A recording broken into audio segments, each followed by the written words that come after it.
محترم حاضرین کرام، ہر قسم کی تعریف و توصیف، حمد و ستائش، کبریائی اور بڑائی، تحمید، تمجید اور تسبیح اللہ رب العالمین وحدہ لا شریک لہ، خالق کائنات، مالک ارض و سما کے لیے لائق اور زیبا ہے۔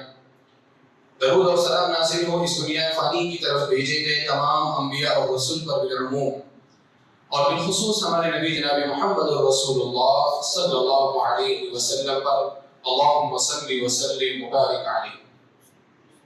حضرات گرامی، ہم انسان ہونے کے ناطے بہت ساری چیزوں میں غور و فکر کرتے ہیں۔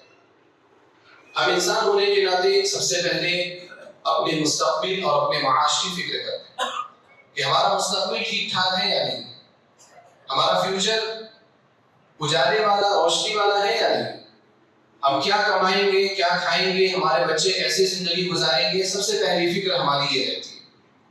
اس کے علاوہ پھر ہم والدین کی بھی فکر کرتے ہیں، اعزاء اور اقارب کی بھی فکر کرتے ہیں، اور کبھی کبھار اپنے سماج اور اپنے معاشرے کے بارے میں بھی فکر کرتے ہیں۔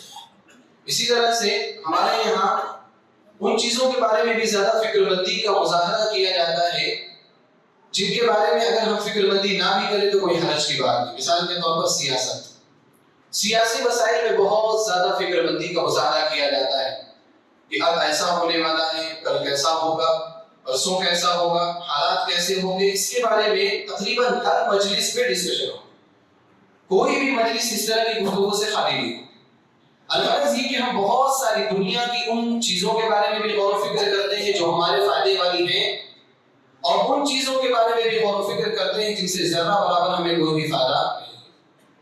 انسان کی جو صفت ہے بڑی اچھی ہے، یعنی غور و فکر کرنے کی صفت، سوچنے کی صفت، اچھائی کی صفت بڑی اچھی ہے، لیکن یہ اچھی اس وقت ہوگی جب اس کو اچھی فکر کے لیے استعمال کیا جائے، اچھی چیزوں میں غور و فکر کے لیے استعمال کیا جائے۔ اور دنیا میں سب سے اچھی چیز، سب سے بہتر چیز جس کے بارے میں ہم غور و فکر کر سکتے ہیں وہ ہمارا مقصد تخلیق ہے۔ ہماری پیدائش کا مقصد ہے کہ اللہ رب العالمین نے ہمیں پیدا کیوں کیا، اس کے بارے میں ہر ایک انسان کو ضرور غور و فکر کرنا چاہیے، لیکن افسوس ہے کہ اس کے بارے میں زیادہ غور و فکر نہیں کرتے۔ ایک انجینئر ہوتا ہے، وہ اسٹرکچر پر، زمین پر اور اس کے علاوہ دنیا کی ساری چیزوں پر غور و فکر کرتا ہے۔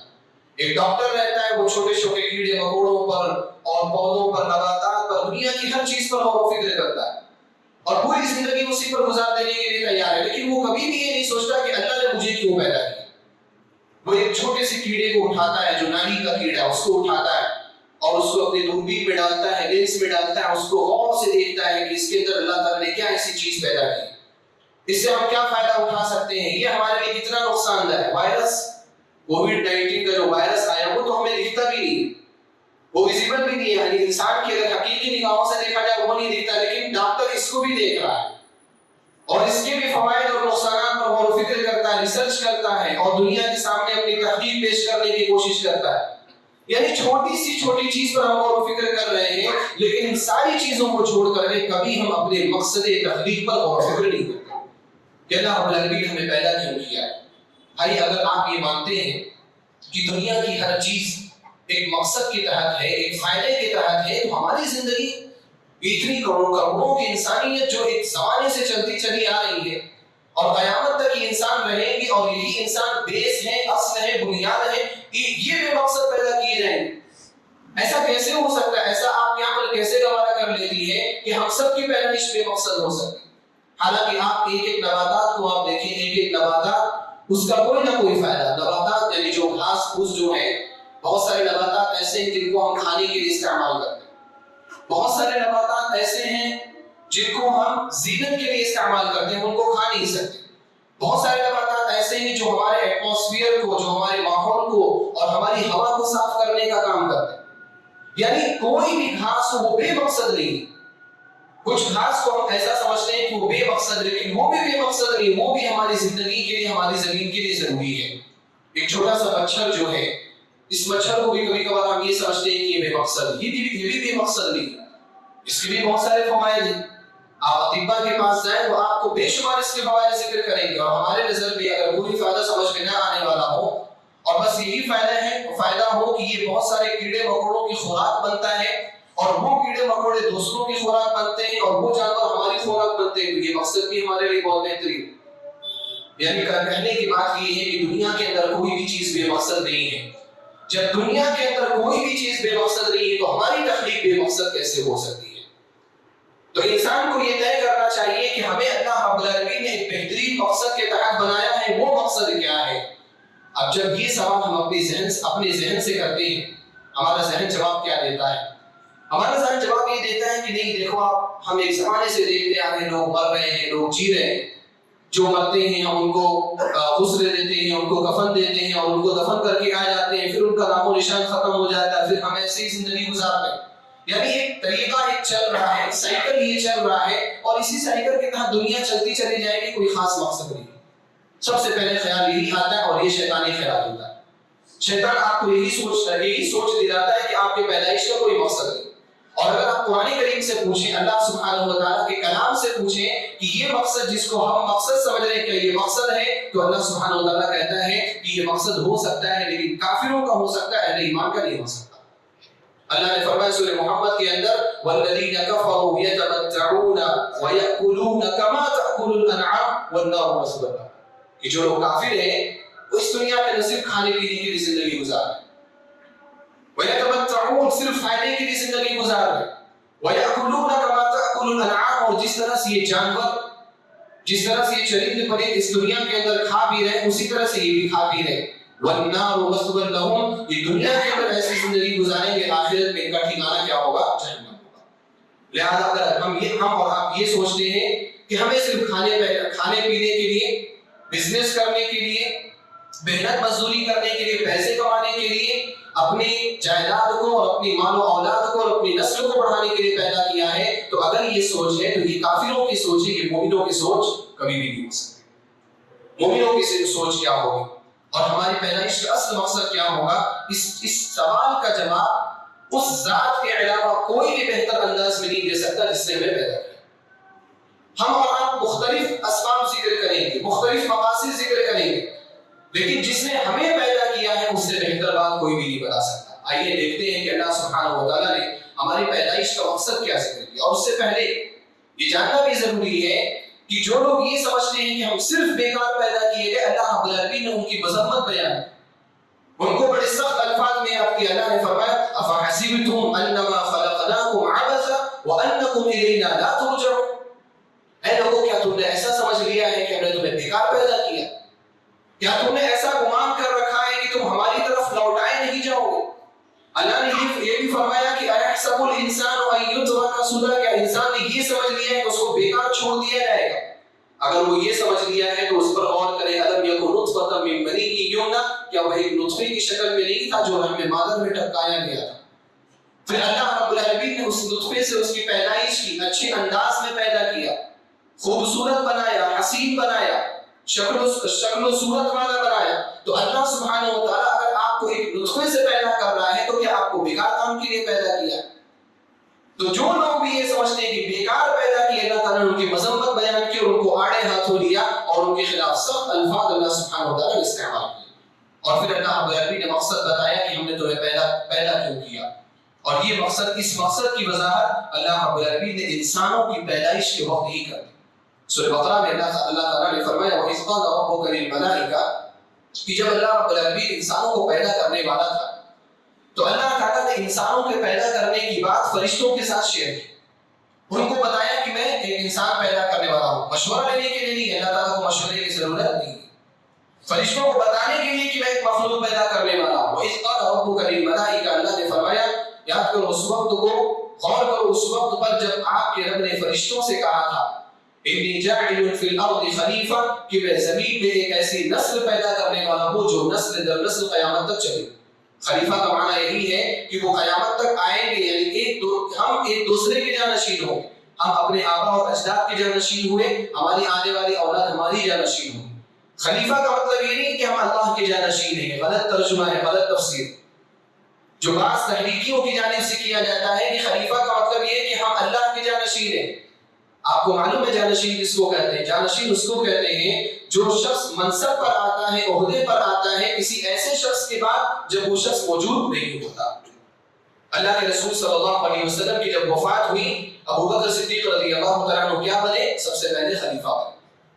سب سے پہلے خلیفہ بنے. خلیفہ کیوں بنے ابو بکر صدیق رضی اللہ تعالیٰ عنہ؟ کیونکہ نبی صلی اللہ علیہ وسلم موجود نہیں تھے، آپ کی وفات ہو گئی تھی، اس معنی میں ابو بکر صدیق رضی اللہ تعالیٰ عنہ خلیفہ بنے.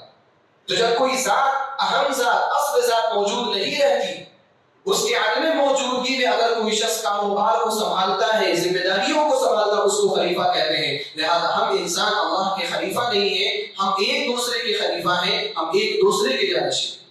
اللہ نے فرمایا کہ میں زمین میں ایسی نسل پیدا کرنے والا ہوں جو ایک دوسرے کے جانشین ہوں. قالوا أتجعل فيها من يفسد فيها ويسفك الدماء. فرشتوں نے کہا کہ اے اللہ، کیا تو زمین میں ایسی مخلوق پیدا کرنے والا ہے جو زمین کے اندر آ کر کے فساد برپا کرے گی اور خون بہائے؟ فرشتوں کو یا تو اللہ سبحانہ وتعالیٰ نے پہلے بتایا ہوگا کہ آپ کے علاوہ دوسری مخلوقات خون بہانے کا کام کرتی ہیں، یا تو فرشتوں نے جناتوں کو دیکھ کر کے تاثر لیا ہوگا، کیونکہ انسانوں سے پہلے اس دنیا کے اندر جنات زندگی بسر کرتے تھے اور وہ آپس میں لڑا کرتے تھے، ایک دوسرے کو قتل کیا کرتے تھے. انہی کو مثال بیان کر کے کہا کہ اتجعل فیہا من یفسد فیہا ویسفک الدماء، کہ اے اللہ، کیا تو زمین میں ایسی مخلوق پیدا کرنے جا رہا ہے جو زمین میں فساد برپا کرے گی، ویسفک الدماء، اور خون بہائے. ونحن نسبح بحمدک ونقدس لک. اور اگر تسبیح کی بات ہے، تقدیس کی بات ہے، عبادت کی بات ہے، تحلیل کی بات ہے، تکبیر کی بات ہے، ہم تیری تسبیح بیان کرنے کے لیے کافی ہیں، ہم تیری عظمت بیان کرنے کے لیے کافی، ہم تیری تقدیس بیان کرنے کے لیے کافی. وَنَحْنُ نُسَبِّحُ بِحَمْدِكَ وَنُقَدِّسُ لَكَ. اللہ تعالیٰ نے کیا فرمایا؟ اس وقت مقصد تخلیق کا اظہار کیا. فرمایا قَالَ إِنِّي أَعْلَمُ مَا لَا تَعْلَمُونَ. اللہ نے فرمایا کہ میں وہ چیز جانتا ہوں جو تم نہیں جانتے. اور فرشتوں نے اس کا اعتراف بھی کیا، کہا سبحانک لا علم لنا الا ما علمتنا. اے اللہ، تیری ذات پاک ہے، واقعی ہمارے پاس کوئی بھی علم نہیں ہے، ذرہ برابر بھی علم نہیں، الا یہ کہ وہ علم جو تو نے ہمیں سکھایا، جو تو ہمیں بتا دے اسی کو ہم جانتے ہیں، اس کے علاوہ ہم کسی چیز کو نہیں جانتے. تو اللہ تعالیٰ کیا جانتا تھا؟ بہت ساری تفسیریں ہیں، لیکن ایک تفسیر یہ بھی کی جا سکتی ہے کہ اللہ رب العالمین مقصد تخلیق کو جانتا تھا کہ اس دنیا میں جو بندے آئیں گے، اگرچہ ان میں سے بعض لوگ ایسے ہوں گے جو خون بہانے کا کام کریں گے، جو زمین میں فساد برپا کرنے کا کام کریں گے، لیکن وہیں پر ایسے بندے ہوں گے جن کو انبیاء کہا جائے گا، وہیں پر ایسے بندے ہوں گے جن کو صدیقین کہا جائے گا، وہیں پر ایسے بندے ہوں گے جن کو شہداء کہا جائے گا، وہیں پر ایسے بندے ہوں گے جن کو صالحین کہا جائے گا، وہیں پر ایسے بندے ہوں گے جو راتوں کو روزہ رکھ کر کے، جو راتوں کو قیام کر کے اور دنوں کو روزہ رکھ کر کے اللہ تعالیٰ کی عبادت میں زندگی گزارے. وہیں ایسے بندے ہوں گے جو اللہ کی رضا کی خاطر اپنا سب کچھ قربان کرنے کے لیے تیار ہو جائیں گے. انی اعلم ما لا تعلمون. میں وہ چیز جانتا ہوں جس کو تم نہیں جانتے. اور پھر اللہ رب العالمین نے اس مقصد کو بیان کیا. سورہ ذاریات کی آیت آپ بار بار سنتے رہتے ہیں. اللہ نے فرمایا وما خلقت الجن والانس الا ليعبدون. کس لیے پیدا کیا اللہ نے؟ ہم نے جناتوں اور انسانوں کو صرف اور صرف اپنی عبادت کے لیے پیدا کیا ہے. یہ اللہ سبحانہ وتعالیٰ کا صرف اور صرف اللہ تعالیٰ کی عبادت کرنا، اور کوئی بھی کام نہیں ہے آپ کا. جس طرح سے ایک طالب علم جب مدرسے میں رہتا ہے، طلب علم کے علاوہ اس کا کوئی کام نہیں ہوتا. جس طرح سے ایک جاب کرنے والا اپنی آفس میں رہتا ہے، آفس کے کام کے علاوہ اس کا کوئی کام نہیں ہوتا، اسی طرح سے ہم سب کا اس دنیا کے اندر اللہ سبحانہ وتعالیٰ کی عبادت کے علاوہ کوئی بھی کام نہیں. اور اس کو اللہ رب العالمین نے قرآن کریم میں بار بار ذکر کیا ہے. میں نے دو جگہوں سے آیتیں ذکر کی تھی. ایک سورہ ملک کی آیتیں پڑھی. اللہ تعالیٰ نے فرمایا تبارک الذی بیدہ الملک وہو علی کل شیء قدیر. بابرکت ہے وہ ذات جس کے ہاتھ میں ہر چیز کی بادشاہت ہے. وہو علی کل شیء قدیر، اور وہ ہر چیز پر قادر ہے. الذی خلق الموت والحیاۃ، وہ ذات جس نے موت اور زندگی کو پیدا کیا. کیوں؟ لیبلوکم ایکم احسن عملا، تاکہ وہ تمہیں آزمائے کہ تم میں سے بہترین عمل کرنے والا کون ہے. اسی چیز کو اللہ سبحانہ وتعالیٰ نے سورہ ہود میں بھی ذکر فرمایا. وَهُوَ الَّذِي خَلَقَ السَّمَاوَاتِ وَالْأَرْضَ فِي سِتَّةِ أَيَّامٍ وَكَانَ عَرْشُهُ عَلَى الْمَاءِ لِيَبْلُوَكُمْ أَيُّكُمْ أَحْسَنُ عَمَلًا. وہی وہ ذات ہے جس نے آسمانوں اور زمینوں کو 6 دنوں کے اندر پیدا کیا. اس وقت اس کا عرش پانی پر تھا. لِيَبْلُوَكُمْ أَيُّكُمْ أَحْسَنُ عَمَلًا، تاکہ وہ تمہیں آزمائے کہ تم میں سے بہترین عمل کرنے والا کون ہے. اور سورہ عصر تو بہترین سورت، اس چیز کو بیان کرنے کے لیے اس سے بہترین صورت کوئی نہیں ہو سکتی. اللہ نے کیا فرمایا؟ والعصر، قسم ہے زمانے کی. یہ زمانہ جس میں ہم زندگی گزار رہے ہیں، اللہ سبحانہ وتعالیٰ نے پورے زمانے کی قسم کھائی. بعض اہل علم نے یہ بھی کہا کہ عصر سے مراد صلاۃ العصر، عصر کی نماز، کیونکہ بڑی اہم نماز ہے، جس کے بارے میں نبی علیہ الصلوۃ والسلام نے فرمایا کہ اگر کسی شخص نے عصر کی نماز جان بوجھ کر کے چھوڑ دی فقد حبط عمله، اس کے پورے اعمال برباد ہو جاتے. 5 وقت کی نماز پڑھ رہے ہیں، عصر کی نماز چھوڑ دی، 4 وقت کی نماز ہے، فقد حبط عمل، اس کے اعمال برباد ہو جاتے ہیں. عصر کی نماز کی اسی اہمیت کی بنا پر اللہ رب العالمین نے والعصر کہا، قسم ہے زمانے کی یا قسم ہے عصر کی نماز. اور اتنی اہم قسم کھا کر کے اللہ نے کیا فرمایا، ان الانسان لفی خسر، سارے کے سارے انسان گھاٹے کا سودا کر رہے ہیں. میں بھی گھاٹے کا سودا کر رہا ہوں، آپ بھی گھاٹے کا سودا کر رہے ہیں. میں بھی نقصان میں ہوں، آپ بھی نقصان میں ہیں. اور اس نقصان کو بہت خطرناک سمجھنا چاہیے. آج 2 روپے کا نقصان ہو جا رہا ہے، انسان رو رہا ہے. مولوی صاحب معاش نہیں چل رہا ہے، مولوی صاحب بزنس نہیں چل رہا ہے، کام نہیں ہے، دھندا نہیں ہے، 10 روپے بھی نہیں آ رہے ہیں، 100 روپے کا کام نہیں ہو رہا. کتنا پریشان رہتا ہے. اس کے چہرے کے آثار دیکھو آپ، اس کے چہرے کے نشانات دیکھو، ایسا لگتا ہے کہ قیامت اس کے اوپر ٹوٹ پڑی ہے. حالانکہ ایک دن نہیں کمایا، کل کما لے گا، کل نہیں کمایا دوسرے دن کما لے گا. بھوکا نہیں ہے، کھانا کھا کے آیا ہے، کھانا کھا کر کے پانی پی کر کے نرم گداس بستر پر سو کر کے آیا، پھر بھی کہہ رہا ہے کہ 100 روپے کمائی نہیں ہوگی. ٹھیک ہے، انسان ذکر کر سکتا، میں یہ نہیں کہہ رہا ہوں کہ آپ ذکر نہ کریں، آپ ذکر کر سکتے ہیں، لیکن آپ یہ سمجھیں اس سے بڑا نقصان کیا ہے. والعصر ان الانسان لفی خسر، والا کہ ہم سب گھاٹے کا سودا کر رہے ہیں، ہم سب گھاٹے میں جا رہے ہیں. تو ہمیں فائدہ حاصل کرنا ہے. آپ کو اگر گھاٹا ہو رہا ہے بزنس میں، کوئی آ کر کے مشورہ دے کہ بھائی آپ ایسا نہیں ایسا کر لو، اپنی دکان تھوڑا سا آگے بڑھا لو، اپنا جو دکان کا سامان ہے تھوڑا سا باہر لگا لو، تھوڑا ایک بورڈ لگا دو، تھوڑا ایڈورٹائزمنٹ کر دو، مارکیٹنگ کر دو. آپ اس کے پیچھے 10,000 20,000 خرچ کرنے کے لیے تیار ہو جاتے ہیں. کیوں؟ کیونکہ آپ کو مال چاہیے، کیونکہ آپ کو فائدہ چاہیے. یہی فائدہ دنیا کی زندگی سے آپ کو چاہیے. فائدہ حاصل کرنے کی کوشش کریں. اللہ تعالیٰ نے فرمایا فائدہ ہوگا، لیکن 4 صفات پیدا کرنے والوں کو فائدہ ہوگا. الا الذین آمنوا، سوائے وہ لوگ، نقصان میں نہیں ہے وہ لوگ. کون لوگ؟ الذین آمنوا، وہ لوگ جو ایمان والے ہیں، جو کفر نہیں کرتے، جو ایمان والے ہیں، جو اللہ رب العالمین کو اپنا رب مانتے ہیں، اللہ تعالیٰ کو اپنا معبود مانتے ہیں، نبی صلی اللہ علیہ وسلم کو آخری رسول اور آخری نبی تسلیم کرتے ہیں. وہ لوگ کبھی بھی نقصان میں نہیں رہے. الا الذین آمنوا وعملوا الصالحات، اور وہ لوگ جو صرف ایمان پر بھروسہ نہیں کرتے بلکہ نیک عمل بھی کرتے ہیں. یہ بڑا مسئلہ ہے اپنے یہاں کا. مومن ہیں ہم لوگ انشاءاللہ. اللہ تعالیٰ نے ہمارے دلوں کے اندر ایمان رکھا ہے، اور ایمان کی محبت بھی ہے، ایمانی جذبہ بھی ہے. اور ایمانی جذبہ ظاہر ہوتا ہے اس وقت جب کوئی حادثہ ہو جاتا ہے. کسی نے اگر ہمارے نبی صلی اللہ علیہ وسلم کو برا بھلا کہہ دیا، دیکھو کس طرح سے لوگ پریشان ہو جاتے ہیں، سڑکوں پہ نکل جاتے ہیں، نعرے لگانے لگتے ہیں، جلوس نکالنے لگ جاتے ہیں. محبت ہے اسی وجہ سے تو جاتے ہیں. کبھی کوئی اسلامی مسئلہ آ جائے، سارے لوگ سڑکوں پر آنے کے لیے تیار ہو جاتے ہیں. مسجد کا مسئلہ ہو، مدرسے کا مسئلہ ہو، ہر کوئی اپنا تعاون دینے کے لیے تیار ہو جاتا ہے. لیکن یہ عمل جب انسان کے اوپر فرض ہوتا ہے فرائض کی شکل میں، وہاں کیوں انسان پیچھے رہ جاتا ہے؟ یہ ایمان ہے آپ کا، لیکن یہ ایمان آپ کو فائدہ نہیں دے سکتا. یہ صورت بتاتی ہے کہ جب تک چاروں صفتیں ایک ساتھ پیدا نہیں کریں گے، آپ گھاٹے کا سودا کر رہے ہیں، ایک صفت سے کام چلنے والی نہیں ہے. اگر اگر ایمان والے ہیں تو عمل بھی کریے. وعملوا الصالحات، فائدے میں وہ لوگ ہیں جو نیک عمل کرنے والے ہیں. وتواصوا بالحق، اور اگر نیک عمل بھی کرتے، 2 اسٹیپ آپ پورا کر لیے، 2 سیڑھیوں پہ آپ چڑھ گئے، ایمان والے بھی، اچھے عمل والے بھی، فرائض کی بھی پابند، نمازوں کی بھی پابند، حلال اور حرام میں بھی تمیز کرنے والے. تیسرا کام کریے. کیا کام ہے؟ وتواصوا بالحق، حق بات کی ایک دوسرے کو وصیت کریے. آپ دعوت دیجیے، لوگوں کو بتائیے کہ یہ خیر ہے، میں جس کی طرف آپ کو بلا رہا ہوں یہی فائدے والی زندگی ہے، اسی میں اللہ اور اس کے رسول کی رضامندی. آپ بولیے، اگر آپ نہیں بولیں گے تو اللہ سبحانہ وتعالیٰ اس پر بھی آپ کی پکڑ کرے گا. دعوت الی اللہ، اللہ کی طرف دعوت دینا، اللہ کے احکام کو لوگوں تک پہنچانا، جس کو تبلیغ کہا جاتا ہے، یہ بھی ہمارے لیے ضروری ہے. ہم اپنے دوستوں میں ان چیزوں کو شیئر کریں، اپنے دوستوں کو قریب کرنے کی کوشش کریں.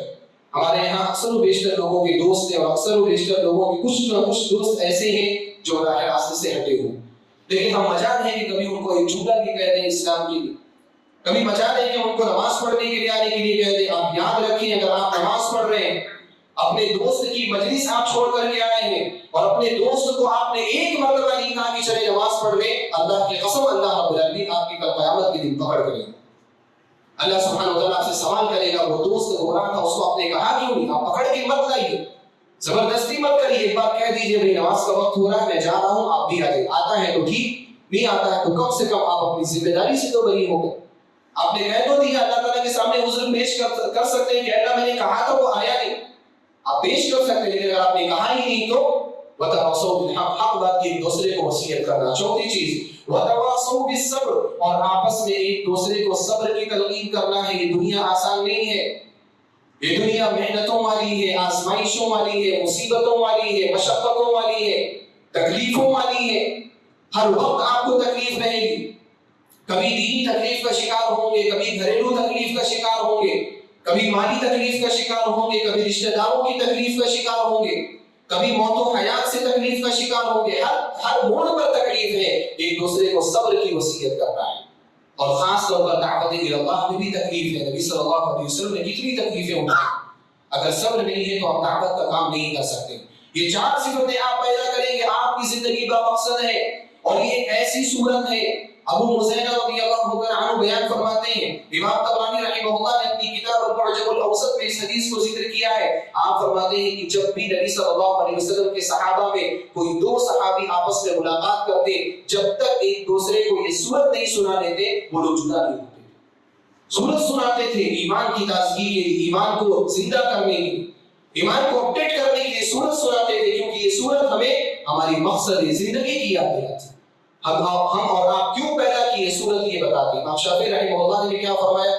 لولا انزل اللہ حجۃ علی خلقہ الا هذه السورۃ لکفتهم، اگر اللہ رب العالمین اپنی مخلوقات کے لیے اس سورت کے علاوہ کوئی اور دلیل نازل نہ بھی کرتا، یہ سورت ہی لوگوں کے اصلاح کے لیے کافی تھی، یہ سورت ہی لوگوں کو اللہ کی عبادت پر لگا دینے کے لیے کافی تھی۔ لیکن اس سورت کے ساتھ ساتھ آپ دیکھیں 113 سورتیں اور بھی موجود ہیں جو اللہ رب العالمین کی عبادت کی طرف لگانے کے لیے آئی ہیں۔ میرے بھائی اور دوستوں اور ماؤں اور بہنوں، اپنی زندگی کے مقصد کو آپ سمجھیں، اور اس بات کو یاد رکھیے کہ آپ نے اگر اپنی زندگی کے مقصد کو سمجھا، آپ اللہ رب العالمین کے ہاں معتبر ہو جائیں گے، آپ اللہ رب العالمین کے ہاں محترم ہو جائیں گے۔ اور اگر آپ نے اپنی زندگی کے مقصد کو نہیں سمجھا، ایسے ہی گانوں میں، فلموں میں زندگیاں گزارتے رہے، نمازوں سے غافل رہے، اللہ کی عبادت سے غافل رہے، اللہ کی قسم اللہ رب العالمین کے آپ کا کوئی بھی اعتبار نہیں ہوگا۔ میں مثالیں دینا چاہتا ہوں۔ اللہ کے رسول صلی اللہ علیہ وسلم، امام بیہقی رحمہ اللہ نے اپنی شعب الایمان میں روایت کیا، اللہ کے رسول صلی اللہ علیہ وسلم خانہ کعبہ کا طواف کر رہے تھے۔ دوران طواف نبی صلی اللہ علیہ وسلم کی نظر خانہ کعبہ پر پڑی۔ خانہ کعبہ کتنا عظیم، اس کی حرمت کتنی عظیم، اس کا شرف کتنا عظیم، لوگ جب دیکھتے ہیں اس کو پہلی نظر پڑتی ہے، لوگوں کی آنکھوں سے آنسو جاری ہو جاتے ہیں، محبت کی وجہ سے، جذبے کی وجہ سے۔ اللہ کے رسول صلی اللہ علیہ وسلم نے دوران طواف اس خانہ کعبہ کو دیکھا، اور خانہ کعبہ کو دیکھ کر کے کیا فرمایا؟ ما اعظم حرمتک، اے کعبہ تیری حرمت کتنی عظیم ہے، تیرا شرف کتنا عظیم ہے، تیرا مقام کتنا عظیم ہے اللہ سبحانہ وتعالیٰ کے نزدیک۔ پتھر ہے وہ خانہ کعبہ، خانہ کعبہ کیا ہے؟ پتھر ہے، اور جدید زمانے کا پتھر ہے، اس میں صرف ایک حجر اسود ہے جو جنت سے آیا ہو، باقی تو خانہ کعبہ تو آج کی ہی پتھروں سے تعمیر کیا گیا ہے۔ لیکن عظمت آپ دیکھو کہ پورے لوگ زندگی بھر سیونگ کرتے ہیں خانہ کعبہ جانے کے، اس کا طواف کرنے کے لیے، اور اس کا طواف کر لیتے ہیں تو زندگی کا بوجھ اتر جاتا ہے۔ آپ حاجیوں سے پوچھیں، اللہ سب کے حج کو قبول فرمائے، پوری زندگی کا بوجھ ختم ہو جاتا ہے۔ کتنی حرمت عظیم، کتنا مقام عظیم، اور آپ اس کی عظمت کا اندازہ لگائیں کہ اللہ سبحانہ وتعالیٰ کا عرش بھی جو ہے وہ خانہ کعبہ کے بالکل اوپر، بالکل سیدھائی پر اللہ سبحانہ وتعالیٰ نے عرش بھی رکھا ہوا۔ اللہ کے رسول صلی اللہ علیہ وسلم نے جب دیکھا کعبہ اعظم حرمتک، اے خانہ کعبہ تیری حرمت کتنی عظیم ہے، تیرا مقام کتنا عظیم ہے۔ اور پھر اس کے بعد جو نبی علیہ السلام نے جملہ ذکر کیا، وہ جملہ قابل غور ہے۔ آپ نے فرمایا وَلِلْمُؤْمِنِ أَعْظَمُ حُرْمَةً عِنْدَ اللَّهِ مِنْ، اے خانہ کعبہ تیری حرمت کتنی بھی عظیم ہو، لیکن ایک مومن کی حرمت، ایک مومن کا مقام اللہ سبحانہ وتعالیٰ کے نزدیک تجھ سے بھی زیادہ عظیم ہے۔ اللہ، ایک مومن کا مقام تجھ سے بھی زیادہ عظیم ہے۔ اسی کے اپوزٹ ایک مثال دیکھو، اللہ رب العالمین نے فرمایا وَلَقَدْ ذَرَأْنَا لِجَهَنَّمَ كَثِيرًا مِنَ الْجِنِّ وَالْإِنسِ، کہ ہم نے جہنم کے لیے بہت سارے جناتوں اور انسانوں کو پیدا کیا۔ لَهُمْ قُلُوبٌ لَا يَفْقَهُونَ بِهَا، یہ کیسے لوگ ہیں؟ ان کے پاس دل ہے لیکن سمجھتے نہیں ہیں۔ وَلَهُمْ أَعْيُنٌ لَا يُبْصِرُونَ بِهَا، ان کے پاس آنکھیں ہیں لیکن دیکھتے نہیں ہیں۔ وَلَهُمْ آذَانٌ لَا يَسْمَعُونَ بِهَا، ان کے پاس کان ہے لیکن سنتے نہیں ہیں۔ أُولَٰئِكَ كَالْأَنْعَامِ بَلْ هُمْ أَضَلُّ، یہ لوگ جانوروں کے جیسے ہیں بلکہ جانوروں سے بھی بدتر ہیں۔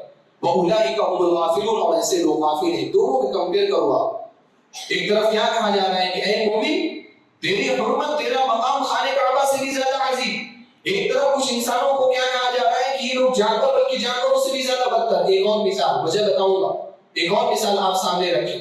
اللہ کے رسول صلی اللہ علیہ وسلم ایک مرتبہ عبداللہ بن مسعود رضی اللہ تعالیٰ عنہ کو ایک درخت پر چڑھنے کے لیے آپ نے کہا. عبداللہ بن مسعود رضی اللہ تعالیٰ عنہ درخت پر چڑھے, چاہے مسواک لینے کے لیے یا کسی اور کام کے لیے.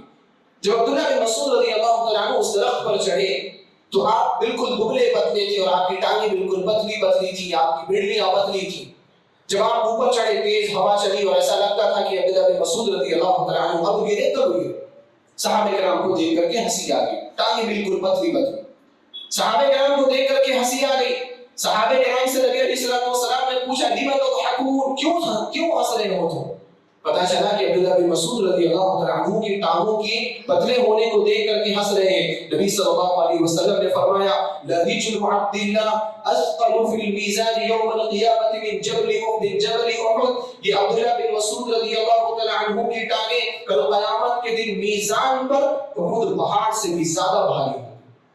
ٹانگیں ہیں پتلی پتلی, کتنا وزن ہوگا؟ 2 کلو 4 کلو 5 کلو 10 کلو. جبل احد کا وزن کوئی آج تک کر نہیں سکا اور کر بھی نہیں سکتے آپ, کیونکہ پہاڑ جتنا اوپر ہوتا ہے اس سے زیادہ نیچے ہوتا ہے.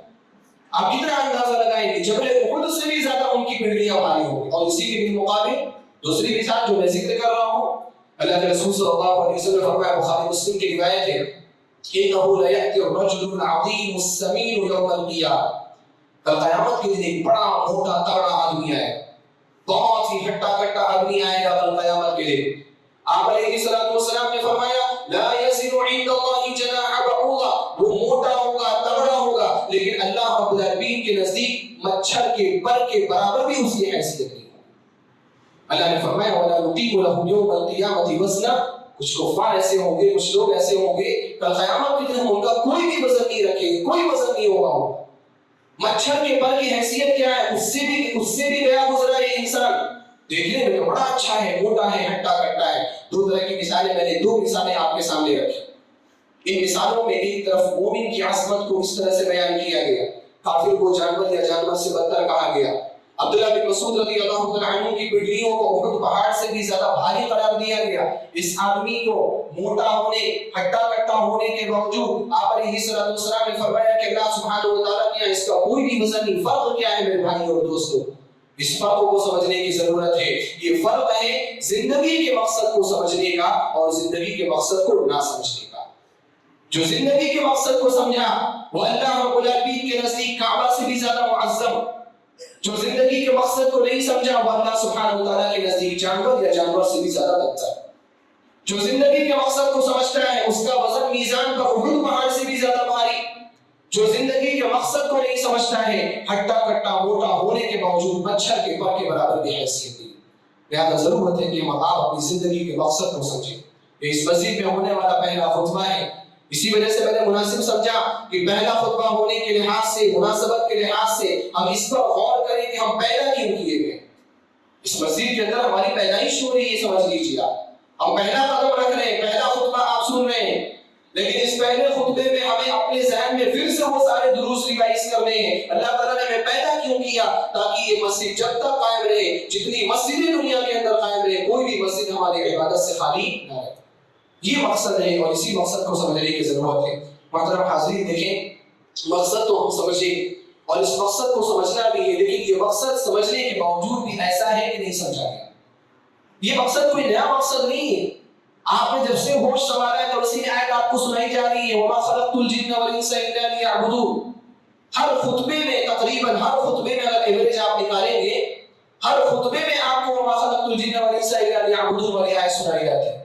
اللہ سبحانہ وتعالیٰ کا کیا مقصد ہے؟ کوئی نئی بات نہیں, لیکن اصل میں نئی بات کیا ہے؟ نئی بات یہ ہے کہ ہم اپنے آپ کو اس بات پر منوا لیں, اپنے نفس کو اس پر قائل کر لیں. اس پر قائل ہونا ضروری ہے. اور قائل کیسے کر سکتے ہیں؟ بہت سارے اسلوب ہیں, بہت سارے طریقے ہیں.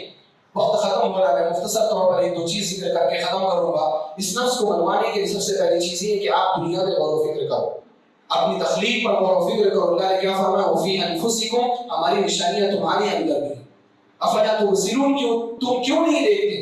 اللہ سبحانہ وتعالیٰ جو ہمیں پیدا کیا ہے, اس پیدائش پر غور و فکر کرو کہ اللہ نے پیدا کیا ہے, اور اگر اللہ نے پیدا کیا ہے تو با مقصد پیدا کیا ہوگا. دوسری چیز یہ ہے کہ آپ دنیا کی حقیقت پر غور و فکر کرو. دنیا کی حقیقت پر غور و فکر کرو گے، حقیقت زندگی خود بھی سمجھ میں آ جائے گی۔ دنیا کی حقیقت کیا ہے؟ میں صرف ایک مثال دوں گا، بہت ساری مثالیں قرآن کریم اور احادیث میں موجود ہیں، میں صرف ایک مثال دوں گا۔ نفس یہ کہتا ہے کہ ہم صرف اس دنیا میں رہنے کے لیے مان لیتے ہیں نفس کی اس بات کو کہ ہم صرف اس دنیا میں رہنے کے لیے آئے، بعد میں کوئی زندگی نہیں۔ لیکن اگر ہم اس کو کمپیئر کریں تو ایسا سمجھ میں ہی نہیں آتا ہے کہ ہم اس دنیا کے لیے پیدا کیے، کیونکہ ہم پیدا کب ہوئے؟ ہم میں سے کوئی 10 سال پہلے پیدا ہوا، کوئی 20 سال پہلے، کوئی 40 سال پہلے، کوئی 50 سال پہلے پیدا ہوا۔ اس سے پہلے زندگی کتنی گزری؟ ہزاروں سال۔ کتنی گزری؟ ہزاروں سال زندگی گزری۔ ہم مر جائیں گے، ہمارے مرنے کے بعد زندگی کتنی رہے گی اللہ اعلم، کتنی میں رہے، لیکن جنت اور جہنم کے بعد جانے کے بعد تو خالدین فیہا ابدا والی زندگی تو ہے ہی کہ ہمیشہ ہمیشہ رہے گی۔ ہم سے پہلے کی زندگی بہت لمبی چوڑی اور ہمارے بعد بھی زندگی ایسی بھی جو ختم ہونے والی نہ ہو۔ ہمیں کتنی زندگی بھی، چھوٹی سی زندگی بھی دی ہے آپ کو، کسی کو 25، کسی کو 30، 45، 50، 60، 70، 80، 100، اس سے زیادہ کیا زندگی بھی، کسی کو 200 سال کی زندگی مان لیں، حضرت نوح علیہ السلام کی عمر بھی مان لیں کہ 950 سال آپ زندہ رہے، پھر بھی آپ کتنا زندہ رہے، پرسنٹیج نکال کر کے دیکھ لیجیے۔ اگر اللہ کی قسم اگر دنیا میں رہنا ہمارا مقصد ہوتا تو ہم ہزاروں سال زندہ رہتے، اور تب ہم یہ سمجھتے ہیں کہ ہاں ہمارا دنیا میں رہنا مقصد ہے۔ لیکن اگر ہماری زندگی اتنی مختصر ہے اور وہ بھی کچھ بڑھاپے میں چلی جا رہی ہے، کچھ جوانی کے، کچھ بچپن کے طفولیت میں گزر جا رہی ہے، کچھ بھی نہیں بچا، بچے کتنے سال 20-25 سال بچتے ہیں ہوش و حواس میں، بقیہ بیماریاں لے جاتی ہیں، بچپنا لے جاتا ہے، بڑھاپا لے جاتا ہے۔ اتنی چھوٹی سی زندگی یہ ہمارا مقصد ہو سکتی ہے؟ ہم اس کے لیے پیدا کیے، اللہ کی قسم ہم اس کے لیے پیدا نہیں کیے۔ اللہ کے رسول صلی اللہ علیہ وسلم نے فرمایا مالی ولی دنیا، میرا اور دنیا کا کیا کام، میرے اور دنیا کی کیا نسبت، میں تو دنیا میں ویسے ہوں کہاں کی بھی استغل تحت شجرہ۔